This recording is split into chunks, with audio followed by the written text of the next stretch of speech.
The woman my brother chose to marry happened to be the daughter of a bank executive.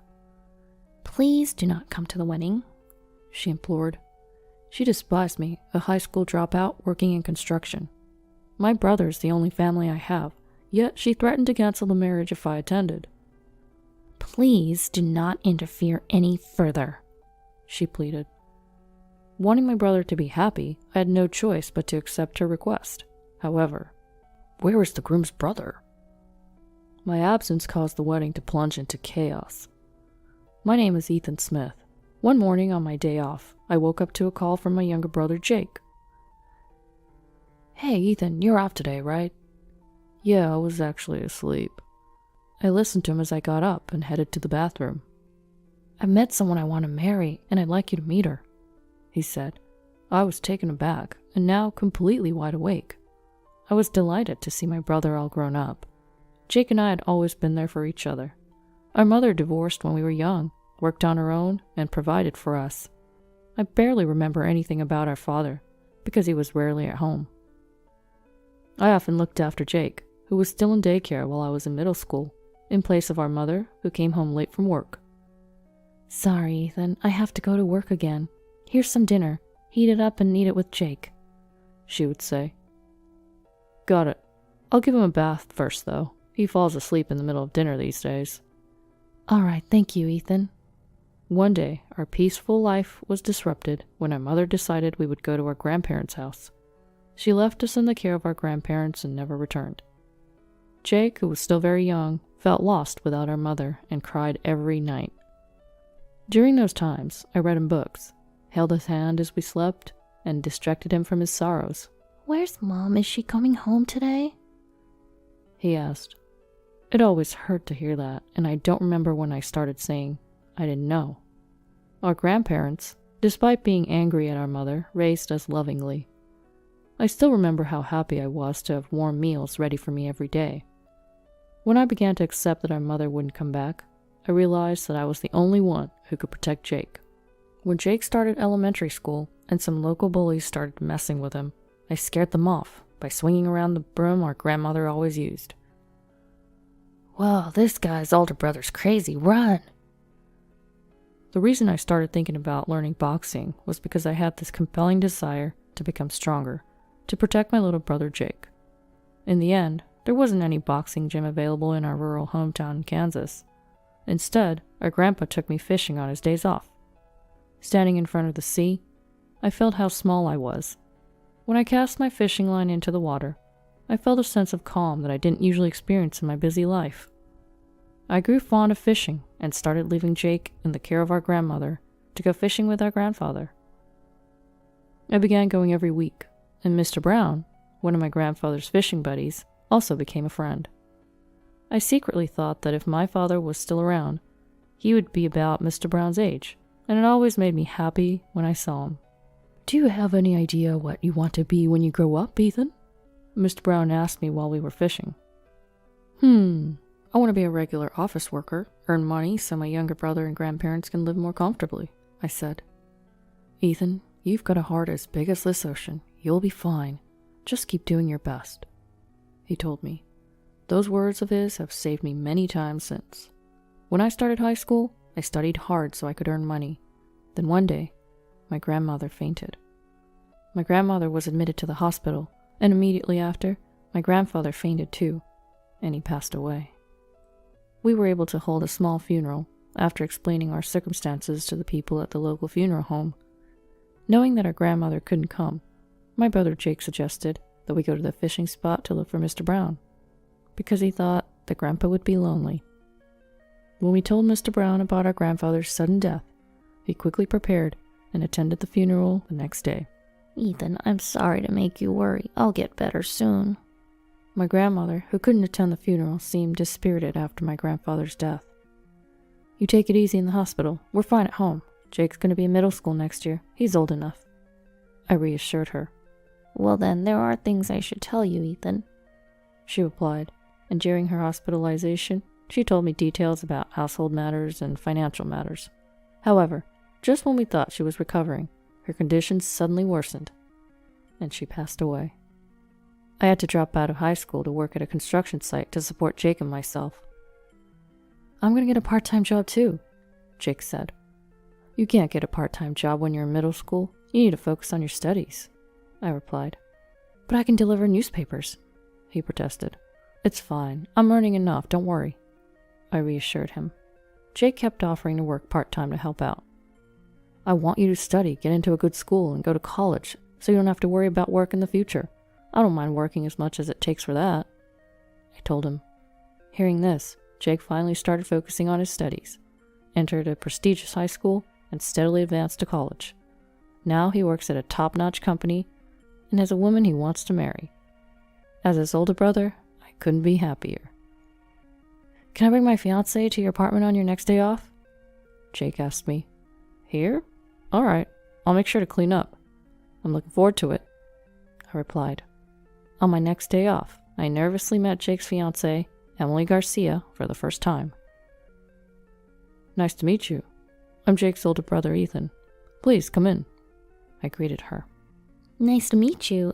Do you live here? She asked. Yeah, this is my brother's apartment, Jake answered while she looked puzzled. But I guess she was just not used to coming into a bachelor's apartment and continued the conversation. Yes, sorry it's so cramped. I work at a construction site and usually only come home to sleep, so I don't mind the small space. I never thought Jake would bring his girlfriend here, I said. I met Emily through a client and we're planning to get engaged soon, Jake revealed. Seeing my brother so confident, I was sincerely happy about their engagement. Emily, maybe due to her quiet personality, didn't say much and just kept giving an awkward smile. She must be from a wealthy family. While we were talking, Jake's phone rang. Sorry, it's a work call, he said, and after he left the room, Emily finally spoke. You said you work at a construction site, Ethan. Which college did you graduate from? She asked. Actually, I started working after my grandparents died, and I had to take care of Jake like a parent. I dropped out of high school, I explained. So you didn't finish high school? She asked. Correct. Unlike Jake, I never liked studying much, and I've been doing the same job since then, I said. I didn't know that Jake's brother dropped out of high school, she said with an audible sigh of disappointment. I don't regret giving up on my education even now.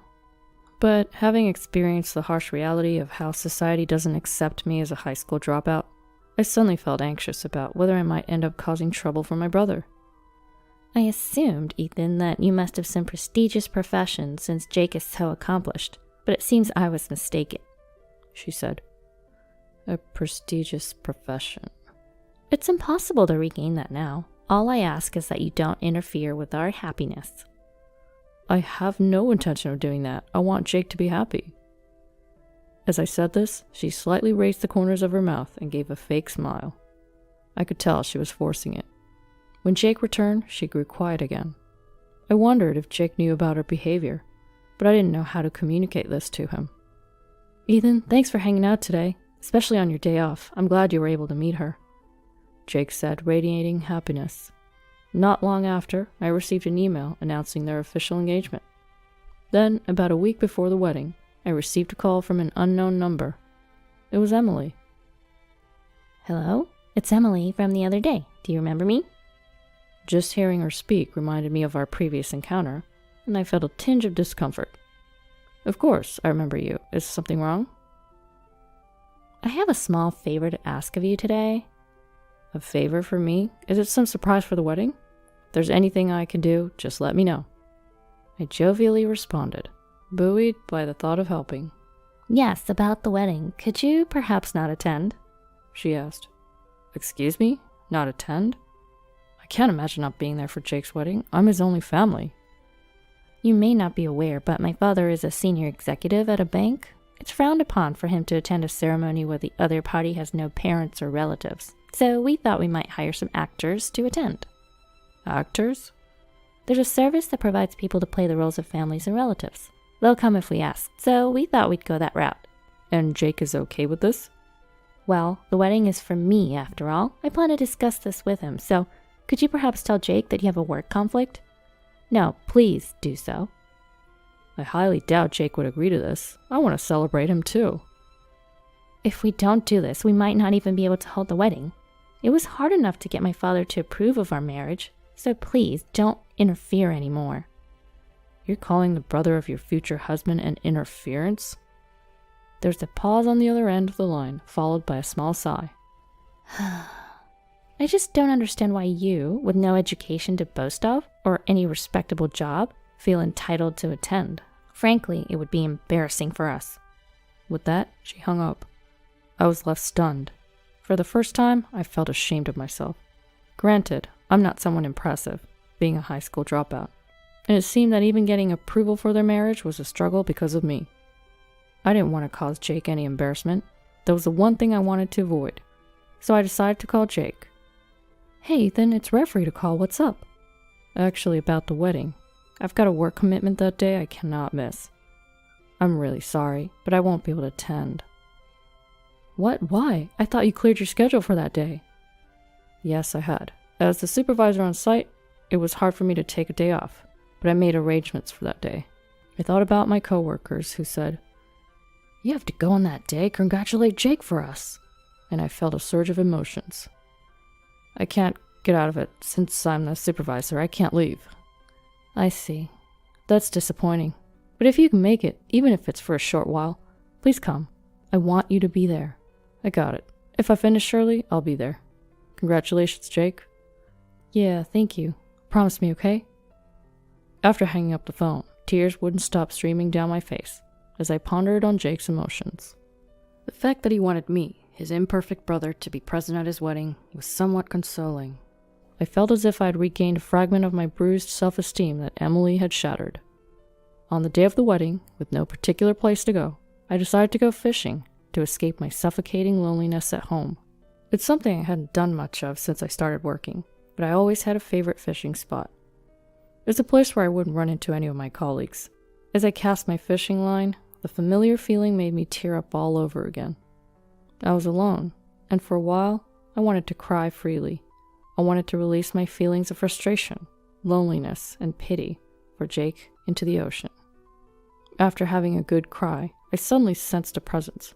When I turned around, I recognized a figure standing with a fishing rod. "Oh, Mr. Brown?" I quickly wiped my tears with my sleeve and turned around again. Mr. Brown was wearing a nostalgic smile. "Ethan, it's been a while since you've come here. What makes you look so sad?"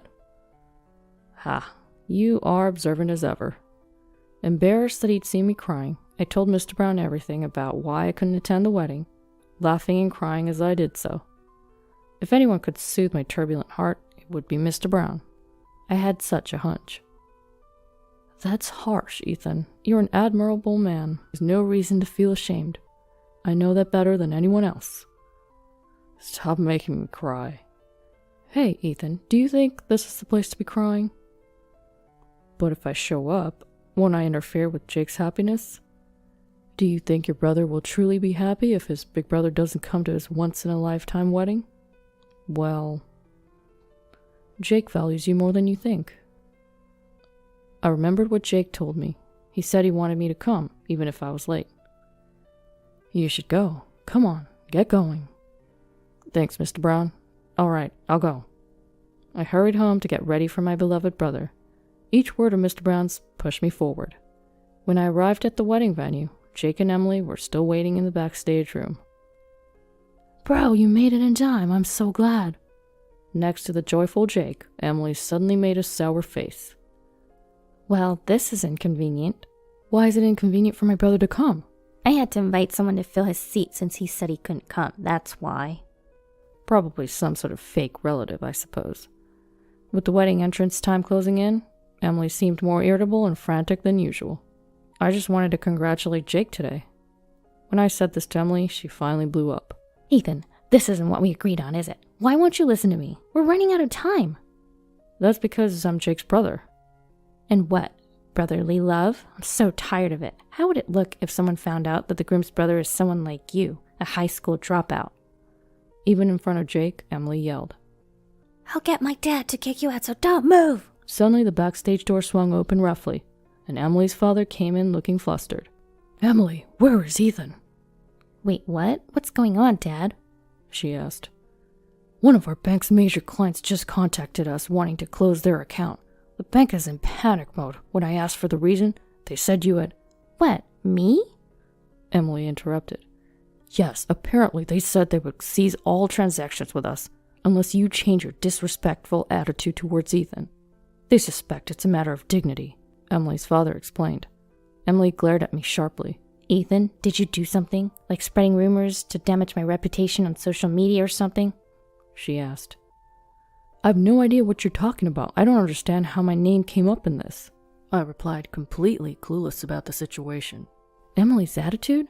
Breaking the agreement? You mean the reason you suddenly couldn't come was because Emily arranged it?" Jake asked, suspicion creeping into his voice. "That's a terrible thing to say. Emily began, probably searching for an excuse. I cut off whatever she was going to say. "I made up my mind not to come because she called me a disgrace, but I realized I was wrong and rushed over," I admitted. "Hang on, Ethan." Jake was stunned. "Emily, did you tell my brother he's a disgrace?" Because..." Emily stammered, struggling to find her words. Ignoring her flustered state, Jake spoke in a stern voice. "Thanks to Ethan, I managed to get through college. I can't thank him enough. I'm sorry, Ethan. I'm truly sorry." "It's okay, Jake. You don't need to apologize to me." I comforted him. Then Jake glared at Emily. "Emily, we're going to have to call off this wedding. That's okay with you, right, Mr. Garcia?" "If that's what it takes for them to forgive us, I have no problem with it," her father replied. "But wait." Emily tried to argue, but her father had already left. He probably had to deal with the bank. And so, the wedding dissolved without the bride and groom even making an entrance. According to Jake, Emily ended up losing her job at the bank due to losing their trust, and her father received disciplinary actions, getting transferred and demoted to a different state. Emily didn't want to leave, so she came crying to Jake and told him everything. But Jake had no lingering feelings for Emily. Hearing about what she had done to me and realizing her true nature had a significant impact. Apparently, her coworkers didn't think highly of her either, and this message from the major client was the final straw. There are lots of bad rumors about her, and it seems there's no chance of her making a comeback, Jake explained. "I see. But let's be glad we found out her true colors before you two got married," I suggested. "Yeah, that's true. By the way, aren't you curious about who the major client is?" I guess so. Who could it be?" "I work in construction. I don't know anyone who could shake up a bank that much." "Actually, there's one person who comes to mind," Jake said. He had looked into who the major clients might be, and one of the company's chairman's names looked familiar. "Do you know Mr. Brown's first name?" he asked. "Mr. Brown? I remember our grandpa used to call Mr. Brown by his first name, often referring to him as Tom, Tommy, or even Thomas." "Yeah, I think it's Thomas," I confirmed. "Bingo! Did you tell Mr. Brown about the wedding, Ethan?" "Yeah, I did, but..." Jake was grinning from ear to ear as he told me about Mr. Brown. Turns out, Mr. Brown was the chairman of a major corporation that their bank does business with. On my next day off, I went out fishing again. Despite the urgency in my heart, my legs weren't keeping up, and I stumbled my way to my usual fishing spot. "Mr. Brown!" "Hey there, did the wedding go smoothly?" Mr. Brown was smiling broadly at his usual spot. "Mr. Brown." "Ethan, you've been crying a lot lately. You weren't such a crybaby before." "I'm sorry for troubling you with my complaints." "Trouble? You're my fishing buddy, Ethan. I care about Jake just like you do. It's only natural to help a friend, so don't worry about it. Besides, you shouldn't be thinking about anything when you're fishing." I nodded and sat down next to Mr. Brown, casting my fishing line into the water. All that seemed like a distant memory, as I was back to my usual busy work life. Well, it's not exactly the same as before. There were changes happening around me. "Mr. Smith, I made too much of this. Would you like some?" My typical fast food lunch had recently turned more interesting. That's because the new secretary has been finding reasons to bring me homemade lunches. She was Mr. Brown's granddaughter, and I vaguely remembered her mentioning that she had been the little girl Mr. Brown brought along who used to come fishing with us. "You were my first crush, and I could never forget. I can't believe you just remembered me." She pouted as she said this, but the next moment she was smiling. I had grown fond of her sunny disposition, and now she had become someone important to me. I told Jake I had a girlfriend via email, and that same night I received a call from him after a long time. Introduce me to your girlfriend, bro. I'll bring my girlfriend too. Apparently, Jake had a new girlfriend too. The fishing that my grandfather taught me was a solace to my young mind back then. Now, it's become a bond with the people I care about. It's a sunny day today. According to the weather forecast, looks like we're in for a few days of clear skies. I plan to invite my girl on a fishing date with me this weekend.